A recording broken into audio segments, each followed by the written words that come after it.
Good morning, everyone. My name is Tamar Vignesh, and I'm a first year medical student. Today, I'm going to discuss about hyperlipidemia. First of all, what is hyperlipidemia?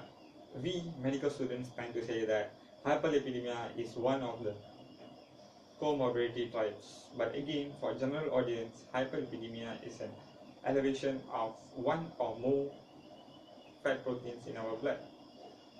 But usually people say that hyperlipidemia is associated with fat people, but then again, even thin people might have it, and other way around. It's about the amount of fat that is being transported in our blood. Next is about what causes hyperlipidemia. Here I have stated that I have differentiated those intrinsic factors and extrinsic factors. I mean, like for years and years, for ages, people have been telling around that these extrinsic factors are actually contributing to hyperlipidemia the most. But again, I would say that this is a marketing strategy that people want to boost out their own product. That's why like people have been saying so. For example, diets. People have been asking us to follow up these food pyramids, and they have been asking us to like control our calories, and yeah, junk foods are trying to tell that junk foods are not exactly contributing to hyperlipidemia as well. These all are more towards and their marketing strategies. Next is regarding to people who are saying that we are having hyperlipidemia due to like secondary issues as well, like for example gallstone. But recent researchers have been telling that the actual cause of hyperlipidemia is more of an intrinsic factors. For example, people who are having genetic abnormalities. For example, when you are having an family history of hyperlipidemia, you are more prone to have hyperlipidemia as well.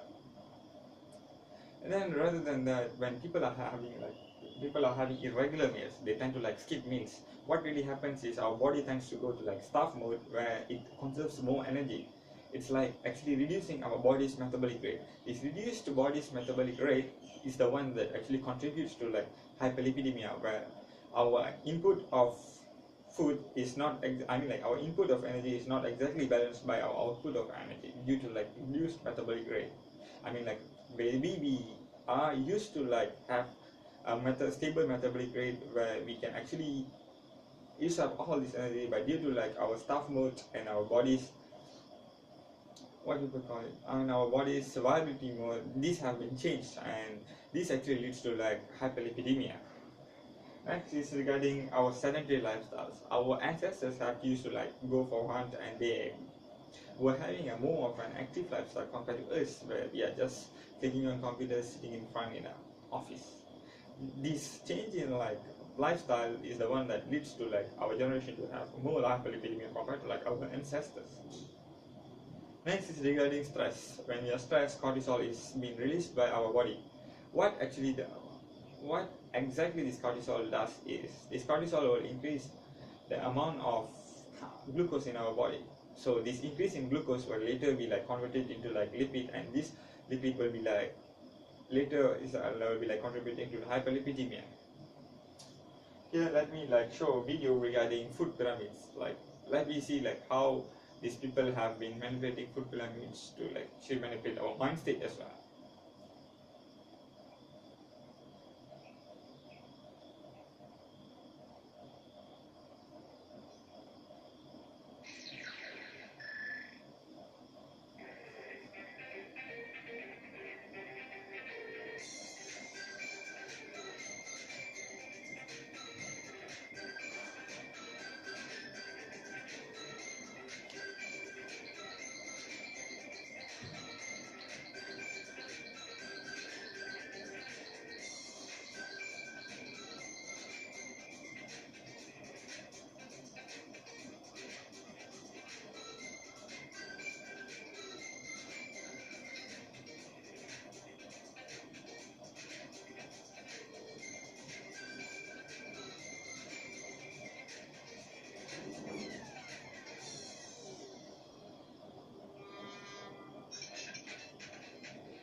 So next, let's discuss about how we could actually prevent this hyperlipidemia.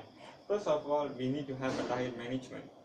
This is where these food pyramids and everything plays a role.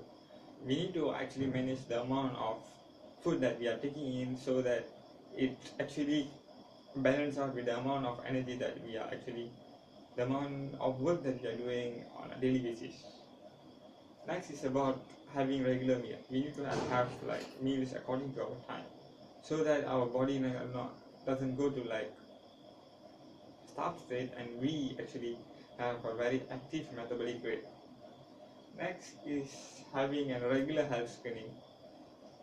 By having regular health screening, we can actually monitor other comorbidities as well. Actually, like these comorbidity triads, hyperlipidemia, hypertension, and diabetes mellitus, they actually help each other.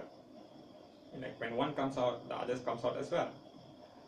So next, we need to like have a more of an active lifestyle. We need to have regular exercises. Like we need to have like 3 days of exercise with a minimum of 30 minutes for in 1 week. By having this kind of lifestyle, we're gonna actually be more healthy. And next is we need to have a good stress management as well. By having a good stress management, this is gonna reduce the amount of cortisol in our blood, and this is gonna have a very significant improvement in our amount of glucose and lipids in our body. Next, we're gonna talk about how to manage this hyperlipidemia.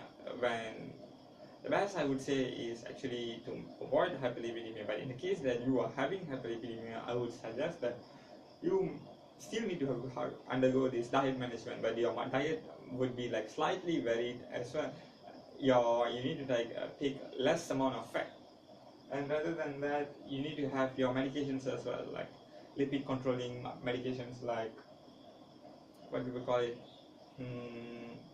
lipid controlling medications, and you need to have regular meals as well, to have a very healthy metabolism.